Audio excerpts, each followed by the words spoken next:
Türkiye'de olan depremden dolayı bütün ölen vatandaşlarımıza, kardeşlerimize, abilerimize, ablalarımıza, nenelerimize, dedelerimize canı gönülden Allah rahmet eylesin, Allah mekanlarını cennet eylesin arkadaşlar. Ya Rabbi sen onlara yardım et, Ya Rabbi vefat eden insanlarımıza, Ya Rabbi sen günahlarını affeyle, mekanları cennet olsun. Hz. Muhammed sallallahu aleyhi ve selleme komşu olsun inşallah. Evleri yıkılan, mağdur olan, fakir, fukara, ailelere, arkadaşlara, annelere, babalara, eşlere, dostlara, Ya Rabbi sen sabır ver. Ya Rabbi sen sabır ver. Ya Rabbi sen sabır ver. Yar ve yardımcısı ol. Sen onların yanında ol. Hani bugün doğuda deprem olur veya doğudaki insanlar fark etmiyor. Öğretmen olsun, asker olsun, polis olsun, vatandaş olsun, işte zebzeci olsun, artık ne geliyor? Bugün batıdaki seviniyorsan, sen bugün yol kenarında giderken veya da bir seyir halinde araç kullanırken arkadaşım, bir kedi, bir köpeğin mesela yanlışlıkla olur. Çünkü hiçbir şoför arkadaşımızın bilerekten bir canlıya çarpmasını istediğimi sanmam. En azından arabasını düşünür ya. Değil mi? Sen gördüğünde için cız etmiyorsa, bırak insan için cız etmiyorsa kendi imanında şüphe et ya. Kendi imanından şüphe et. Ya orada deprem olacak ve burada ölü olacak. Şurada ne fark ediyor? Ölümün türkü Kürdü mü var? Benim de artık kendini öyle bir kapattı ki, kendi beynini öyle bir kapattı ki kendini tanımıyor ya. Burada nasıl söyleyeyim? Hani hepimizin düşüncesi şu. Kötü bir şey olur, medyada kötü bir şey izliyoruz değil mi arkadaşlar? Hepimiz. Bu insan olamaz, bu insan değil, bu insan olamaz. İnsanlar ne hale geldi? Ay insanlar, bak insanlar değil mi arkadaşlar? Hayır onlar insan. Yani istesen istemesen de o kötü şey yapan insan. Ya benim amca oğlum, ya senin hala oğlun, ya diğerinin dayı oğlu, ya diğerinin abisi. İstesek istemesek de hepimizin hani ağzında işte insanlık nereye gidiyor, bilmem ne nereye gidiyor. Yok işte her evde telefon var, işte artık sohbet kalmadı, yok şu kalmadı, yok bu kalmadı. Güzel şeyler. Bunu bırakmayan kim? Kimdir yani? Neyse o. Anneye babaya saygı kalmadı. Doğru söylüyorsun. Anneye babaya saygı kalmadı. Çok güzel bir noktaya değindin değil mi? Peki anne babaya saygı kalmadı. Bir anne baba ilk başta kendini sorgulayabilse arkadaşlar. Bugün yani eskiden diyeyim. Eskiden de o kadar çok uzağa gitmeye gerek yok. Bir 10 sene önce. Anneye babaya saygı vardı değil mi? Çünkü anne anneliğini bilirdi. Baba babalığını bilirdi. Hani anne terlikle çocuğunu şakadan olsa ne olursa olsun döverdi. Eskiden anne döverdi ya. Annemiz döverdi doğru ya. Terlik. Terlik. Evet eskiden vardı. Anne anneliğini baba babalığını bilirdi. Baba akşam ezan okunmadan eve geleceğini bilirdi. Peki babalar şu anda akşam ezan okunmadan evde mi?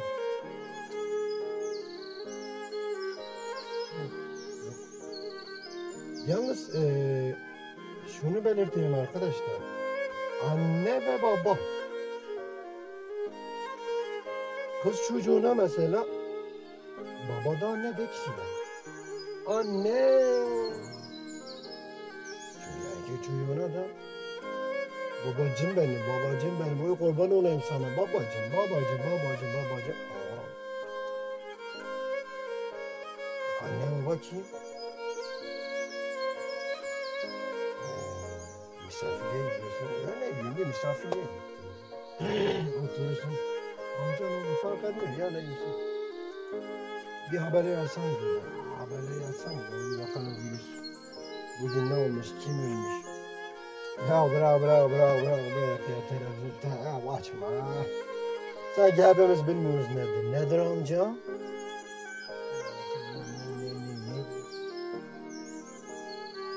Ne şeyler yani. Zaten yok ki devletler arası öyle bir şey yok. Hani dedikleri kavram yok yani. Nüfus çok artmış. Nüfus çok artmış. Devletler ne yapsın? Artık bakamıyorlar. Bir masada da oturmuşlar. Anlaşma yapmışlar. Bu yaşlılarımızı nasıl öldüreceğiz?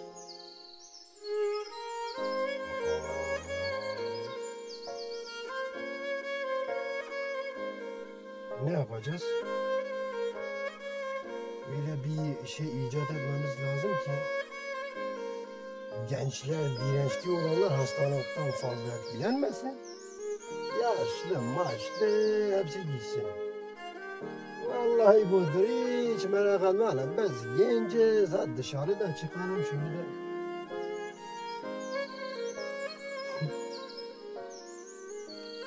Ne yapıyor? Diğer gün bakıyorsun kahve tıklım. Ne olmuş? Oo, bize bir şey olmaz. Niye? Yaşlılar ölür. Ya Rabbi. Niye yaşlılar ölsün ya? Kimin öleceği, kimin ölmeyeceğini hani Allah Birleşik Devletleri'nde olur, Yunanistan'da olur, Fransa'da olur, Irak'ta olur, İran'da olur, nerede olursa olsun.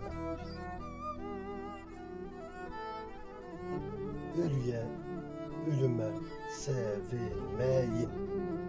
Ve bunu tartışma konusu bile haline getirmeyin ya. Biz tartışma konusu haline getiriyoruz. Biz o kadar çok saçmalıyoruz ki.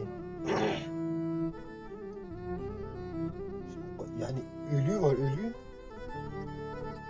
Ortada bir cenazemiz var ya.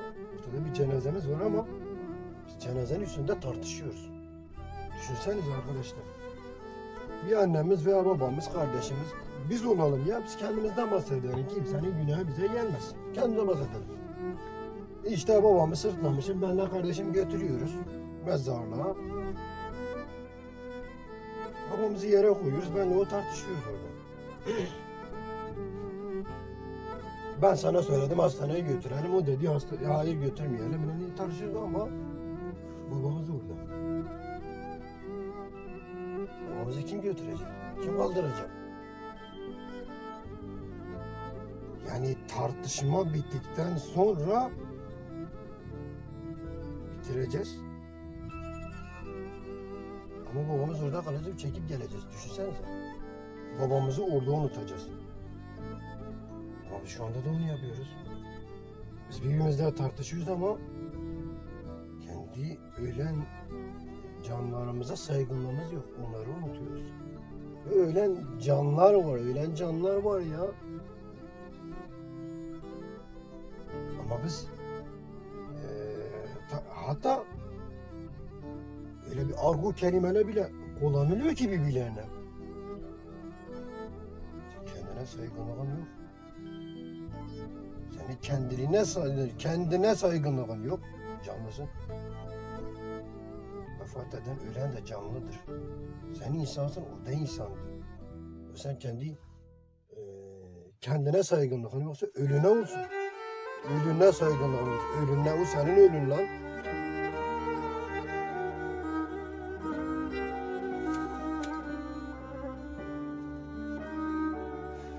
Sen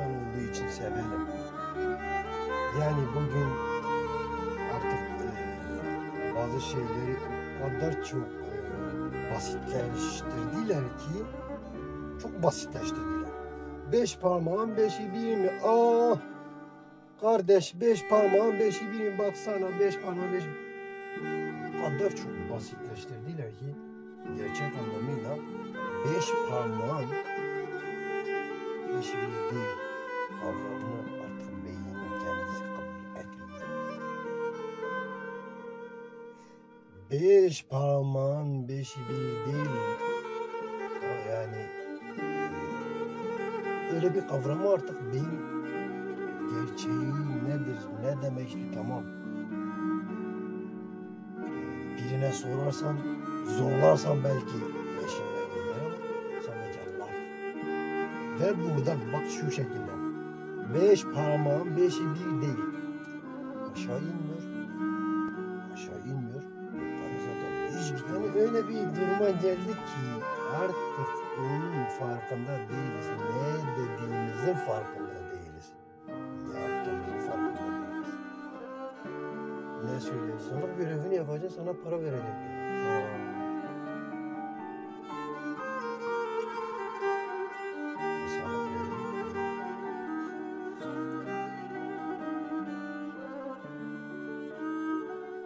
Çocuğuna güzel bir baba olacaksın. Kanal D'de veya Show TV'de artık şey sevmiyorum. Herhangi bir yerde, herhangi bir kanalımızda flash. İyi baba çocuğuna bisiklet aldı. Kalkıp neredeyse şu şekilde telefonu tutuyorsun. Tamam mı? Dilenciye para veriyorsun. Dilenciye para verirken dilenciye para verirken canlı yayında. Evet sana hoş geldin. Evet Nazlı hoş geldin. Evet yayınımıza hoş geldin. Teşekkür. Yayınımızı paylaşır mısınız? Evet. Şu anda. Evet 2 milyon veriyorum. Evet. Yok kız. Yok. Bir TL. Ay, sen bir gördün ya. 2 TL'dir. 2 TL. Al. Evet. Yayınımızı paylaşın lütfen. Evet. Nazlı dilenciye para verdi.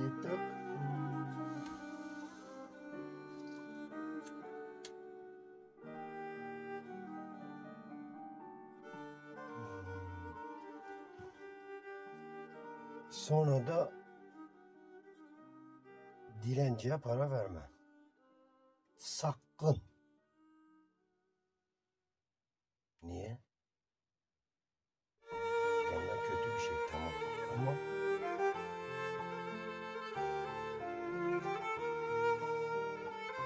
dilenciye para verme. Niye vermeyeyim?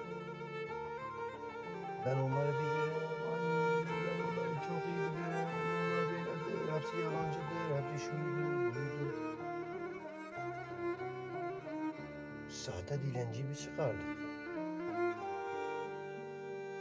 Sahte dilenci insanlar çıkardı. Biz çıkardık. Nasıl ama?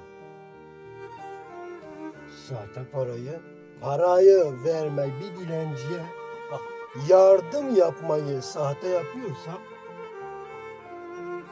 telefonunu şu şekilde tutacağız. Ben sahte yardımı yapıyorsan sahte dilenciye vereceksin. O dilenci zaten bulamazsın ki. Sonra da hayır. Sen ben doğru muyum de. Sen önce kendine ben doğru muyum de ya. Tabii ki. Bizim her şeyimiz doğru zaten. Kardeşlerim, her şeyi biz yaptık. Suçu da ona buna atmamam gitsin. Yani çamurla oynayan insanlar biziz.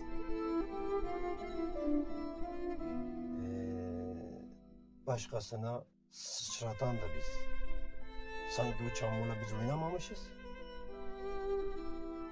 Sanki başkası gelmiş, oynamış. Bu şekilde o çamurumuzu başkalarına vurmaktan vazgeçer. Şimdi bütün şeylerde, ailelerde yani bilmiyorum genelde o şekildedir. İşte hala, teyze, dayı, bilmem ne, kimin evine gitsen işte. Şimdi iki tane teyze yan yana gelir ya, işte annen de işte teyzeler de gelir. Aha. Bir gariban diğer teyzeniz yok. Fırsat bu fırsattır. Onun kızı var ya, eteği buradadır, ha şuyu buradadır, ha bilmem ne takmış, yok bilmem şunu yapmış, bunu yapmış. Kızı mahvettiler. Güzel silindi. Hadi diğeri de kamyon olsun. Allah Allah. Bitirdik. Ama kendi kızlarının ne halde olduğunu, bahsettikleri kızın eteği dizinin altındaysa onun kızınınki diz üstü 1,5 metre, zaten giymedi belli. Ama kendini, bak şu şekilde kendini görmez. Kardeşinin yani yeğeninin, kardeşinin kızını görür. Nasıl bir göz var senin ya? Madem o kadar akıllısın,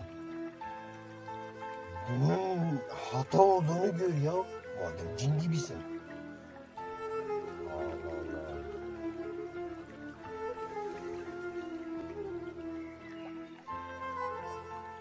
Bence insanlar ne söylediğini, ne söylerken ilk başta ne söylediğini bilmesi gerekiyor. Önce bir kendisine bakması. Sen önce kendine bakacaksın, sen önce ailene bakacaksın, sen önce... Şimdi birini yargılarken önce kendini yargılaman lazım ki birine bir şey demen lazım. Kimsenin kimseyi hakaret etme, hor görme hakkı yoktur. Yalnız iyi bir açıdan birini güzel şeyleri karşılamak için söylüyorsan ne mutlusun. Onun için arkadaşlar ilk başta kendimizi eleştirmeyi bilelim. Önce kendimizi bulalım. Önce biz insan olmamızın farkına varalım. Sonra da biz kendi insan demedikten sonra kimse değiliz. Biz kendimizi sevmedikten sonra arkadaşlar gene niye bizi sevsin? Yani maalesef her şeyi zaten bitirdik. Sen niye camide namaz kılmıyorsun? Ben o imamın arkasından namaz kılıyorum. Niye? Kılmıyorum işte. Düşüncelerimiz farklı. Niye? Ben kılmıyorum, sürekli bilmem ne yapıyorum, sürekli şundan bahsediyorum. Ben kılmayacağım onun arkasında, ben evde kılarım.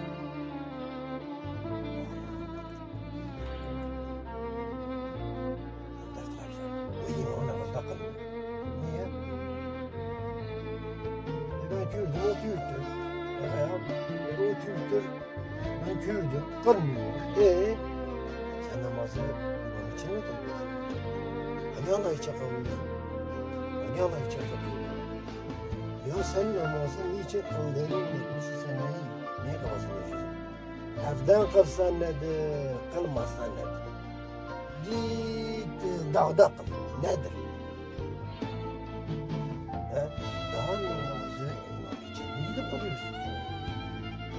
Ya bunu da çevrelerimizdekilere yayıyoruz ya. Sakın falan camiye gitmeyin, yok. Hayatta gidip arkasına kalma. Kılma, cehenneme. Zaten sen onun için namaz kılıyorsan zaten kılma. Zaten şu boşuna sen gidip abdest alıyorsun, gidiyorsun, o reziki çekiyorsun, kılma. Sen o namazını Allah için yapıyorsun ya. Allah için kılıyorsun namazını ya. Bu da senin Allah'a olan borcundur. Borcunu ödüyorsun. Borcunu öderken de bize minnet et.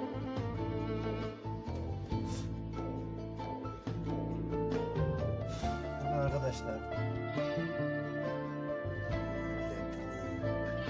Ya Rabbi sen ortadan kaldır. Ya Rabbi sen tüm milletinin yar ve yardımcısı ol. Ya Rabbi sen Türk'ünde, Kürt'ünde, Laz'ın, Çerkez'i sen bil.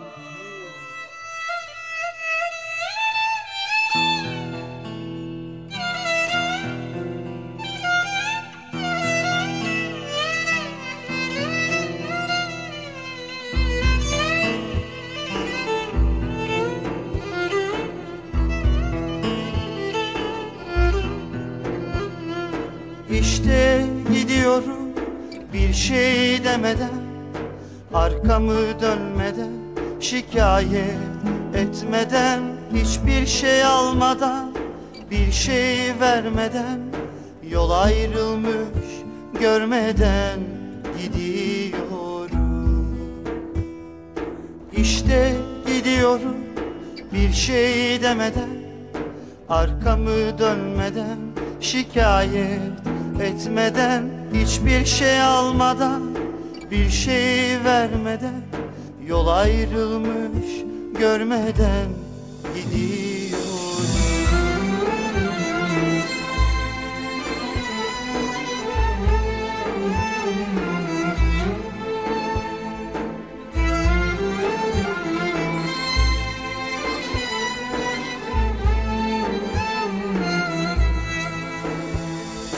Ne küslük var ne pişmanlık kalbimde, yürüyorum sanki senin yanında.